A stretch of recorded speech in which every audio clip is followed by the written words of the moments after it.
Долгогодишната негрижа за Охрид и Охридското крајбрежје, урбанистичкото насилие, негрижата за природното богатство и културното наследство резултираше со состојба која е толку загрижувачка и алармантна, што постои можност да го загубиме статусот за заштита од УНЕСКО.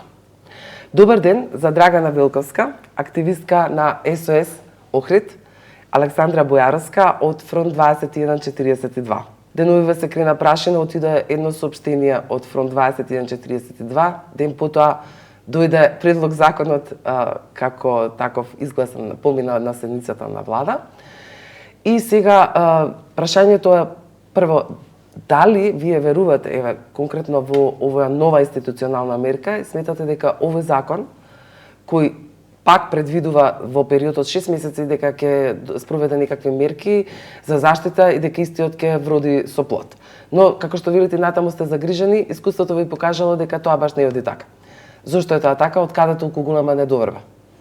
Значи, кога се креираше тој закон, можам онака со почит да си кажам дека голем дел од одредбите што се ставени во тој закон се уствари продукт и резултат на она што УНЕСКО го бараше и она што и граѓанскиот сектор на некој начин се залагаше, затоа што ние неколку години уназад бараме да се воспостави мораториум во подрачјето и да се отпочне со некаква активност во контекст на илегалните градби. Упорно институциите, вклучително и од страна на законодавниот дом и од страна на извршната власт, значи и собранието и владата, сите се прогласува како ненадлежни за воспоставување на тој мораториум.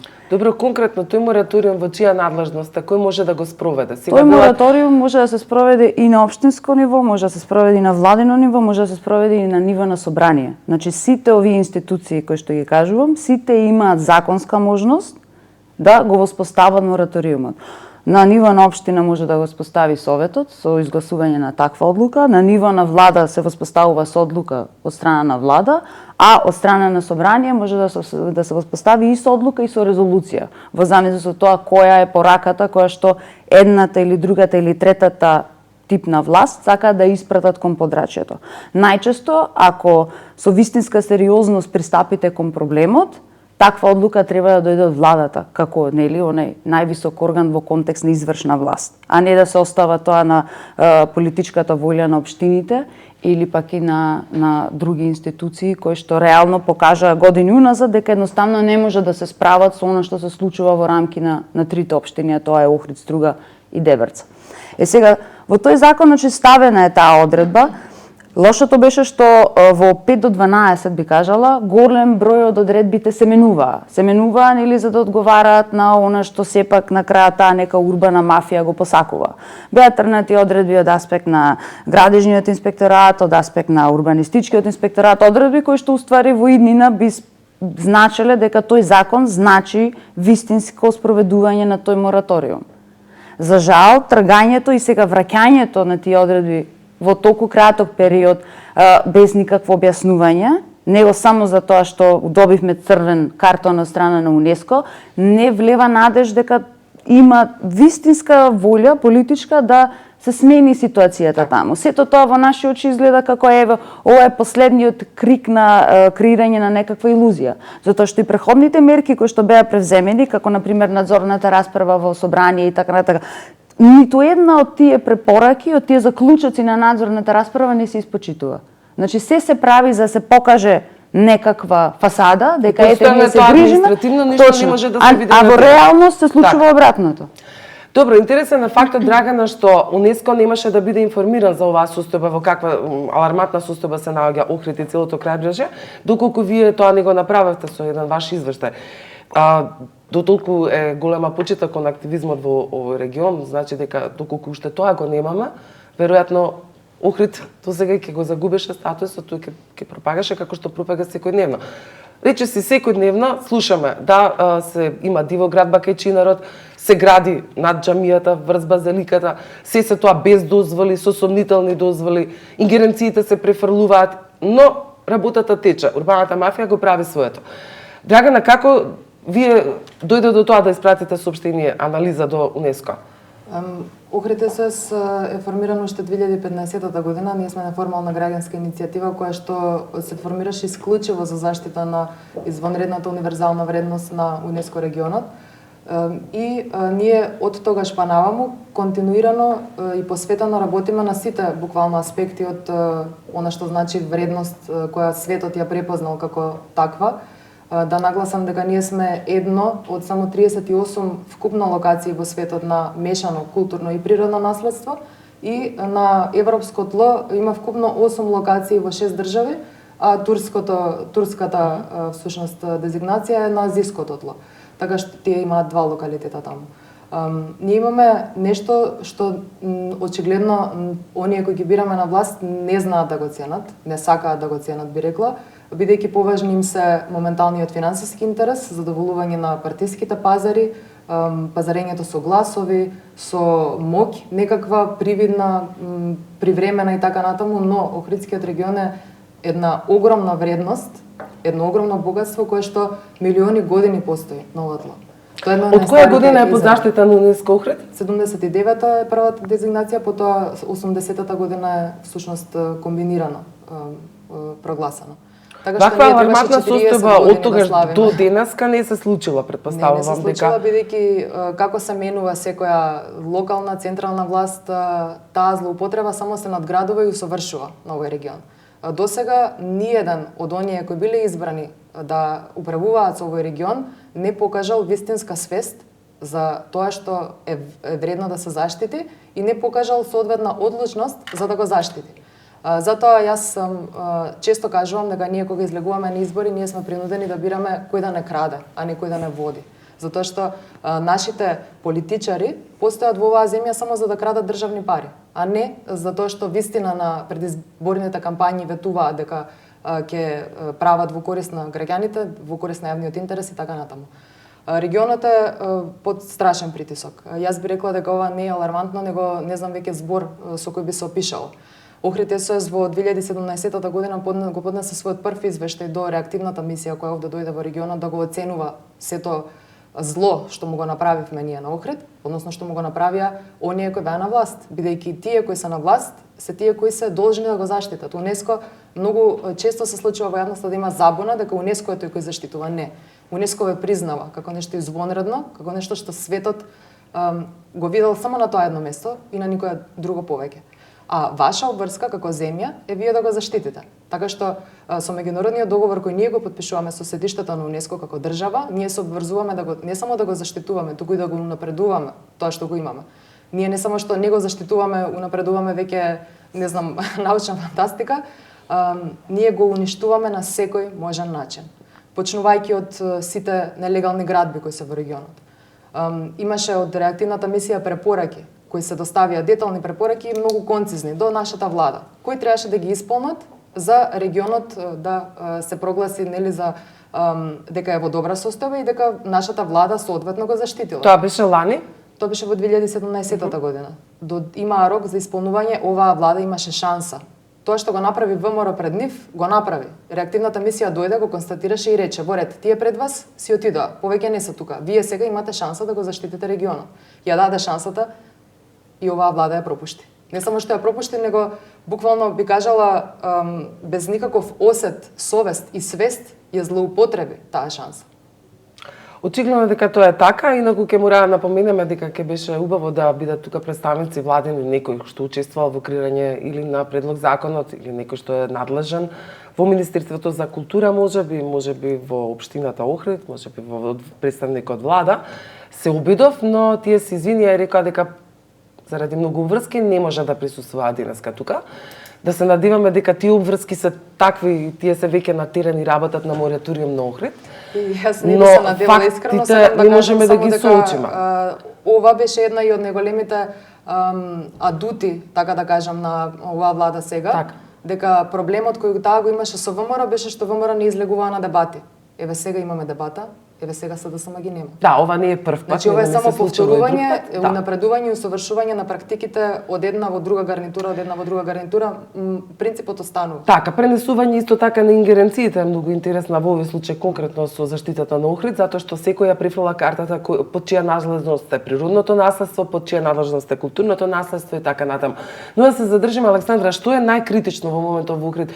Верувам дека имате направено од сето тоа што е запустено, тук би посочила како најкритично, еве, од културното наследство. Универзалните вредности. Значи, нема што е покритично од вредностите кои што ги губиме.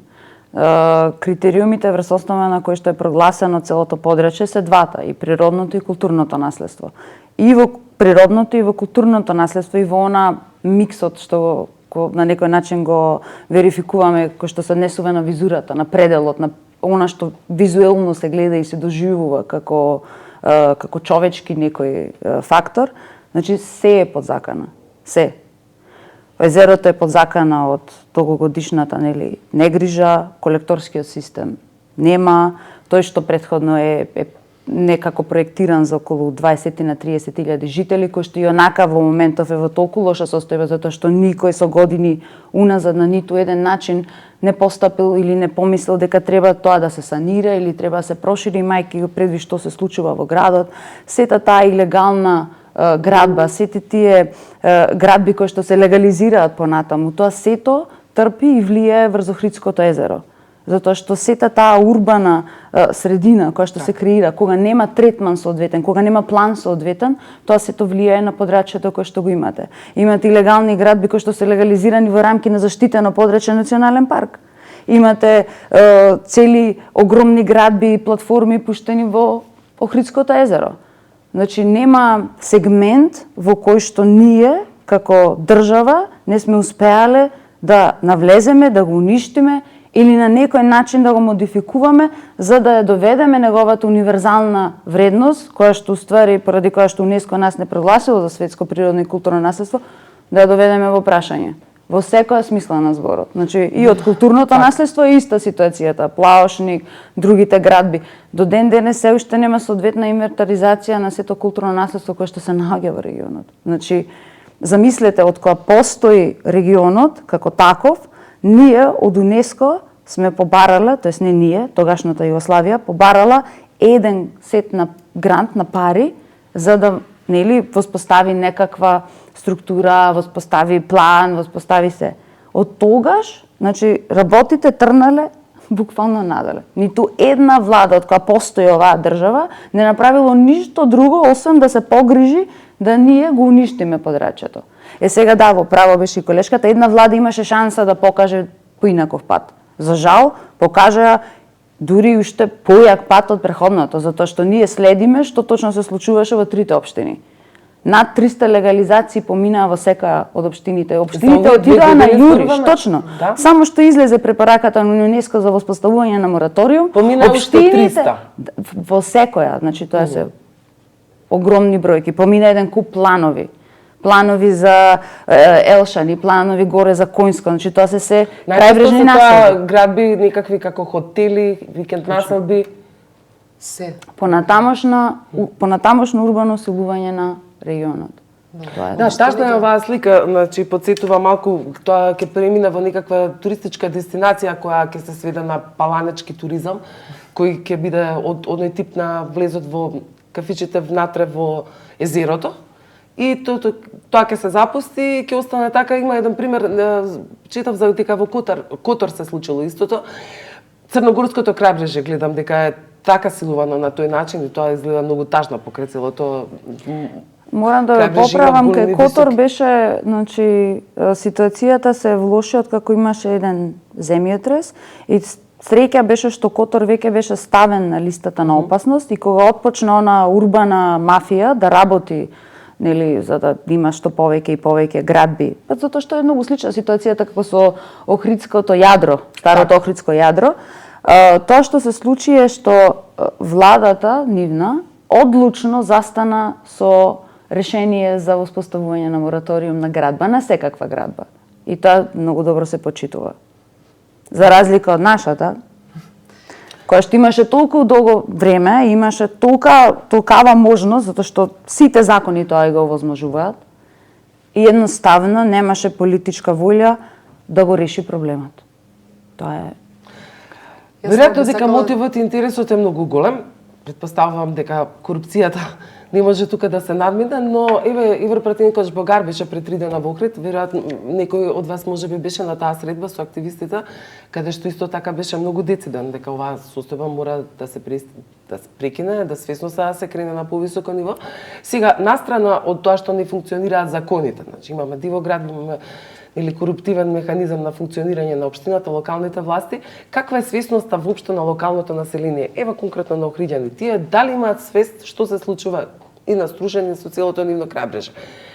Дали самото население превзема иницијативи за заштита? Јас би сакала да кажам дека откако ние Охрид СОС почна да функционира како група и откако почнавме со јавни настапи, соопштенија и така натаму, присуство на седници на општината Охрид, потоа присуство на останати институционални процедури како измена на закони и така натаму, ние забележавме навистина пораст во свеста на локалците. Прашувам затоа што веројатно нема ми е во интерес, претпоставам дека голем дел од тие луѓе кои таму менаџираат со овие градби се охриѓани. Да, меѓутоа не можете да ги ставите во ист кош Секако олигарците, така да ги наречам, бидејќи таму еден човек има третина крајбрежје и двете третини се разделени помеѓу тројца моќници локални. Дали може да посочиме некои имиња? Не можеме.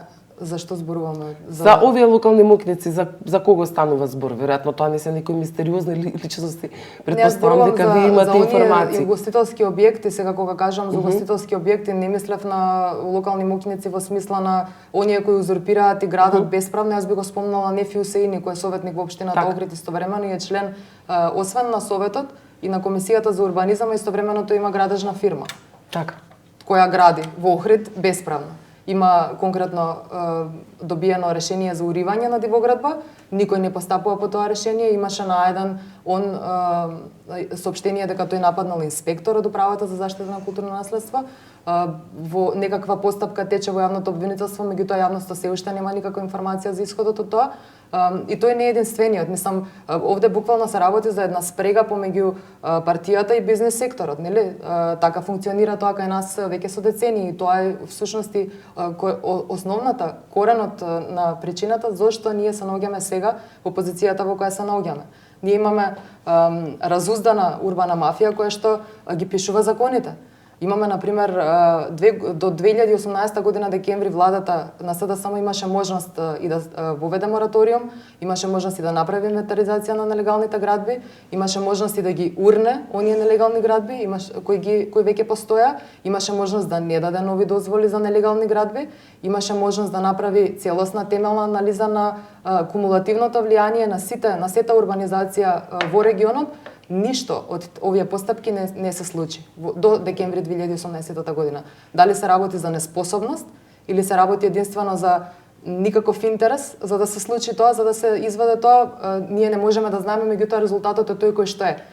Не ни интересира која им е причината нивна, дали се тие под притисок или не се под притисок, како најавуваа правна држава, така, владење на правото во оваа земја, тоа требаше да го испорачаат, а не да биде тоа само некој памфлеташки израз за ловење гласови пред избори, а кога ќе дојде на дело да се покаже тоа што се зборувало, ние имаме ситуацијата која имаме. Ние имаме градоначалник на општина Струга кој што не знае што е УНЕСКО регионот. Тој не знае што се неговите вредности. Тој смета дека УНЕСКО него нешто му должи. Тој смета дека природата му е непријател. Значи имаме една цела плејада на политички фигури кои што се некомпетентност е во прашање, значи кадри кои се несоодветни поставени на несоодветно место. Веќе зборуваме за тоа студенчешко блато. Како се Бакрачан ќе направи пат, а студенчешко блато е последното блато околу Охридско езеро кој е филтер на езерото и кој ако умре со себе ќе го повлече езерото подоцна или порано.